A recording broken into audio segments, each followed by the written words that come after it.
Welcome to the Tech Egg. Don't get scrambled. Enjoy the video. In this video, I will explain how to open a bubble level. First, carefully inspect your level to understand its construction. Look for any visible screws, often located at the ends or along the body.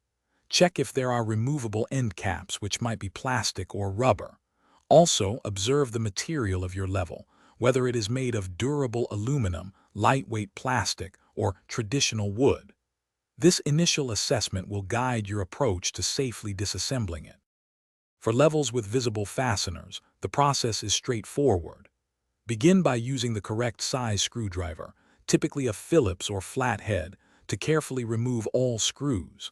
If your level has plastic end caps, gently insert a small flathead screwdriver into a seam and pry them off. Always keep track of all removed components, like screws and caps, in a small container to prevent them from getting lost during the process. Sometimes, screws are hidden beneath labels or rubberized grips. Some bubble levels, especially newer or cheaper plastic models, are sealed or glued together, making them very difficult to open without causing damage. These units are often not intended for repair. Before attempting to force anything, weigh the potential for permanent damage against the cost of replacing the entire tool.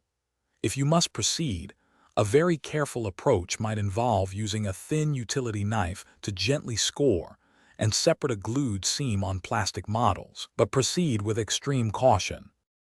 Once the level is successfully opened, you can carefully access the bubble vial. Handle the vial gently, as it is often made of glass or delicate plastic. This is your chance to clean out any accumulated dust or debris, or to replace a broken vial if you have a suitable replacement. When reassembling, ensure the vial is perfectly seated and aligned within its housing. Then, carefully replace all screws and reattach any end caps, making sure everything is secure for accurate future use. Thanks for watching. Consider subscribing if I helped unscramble your problems.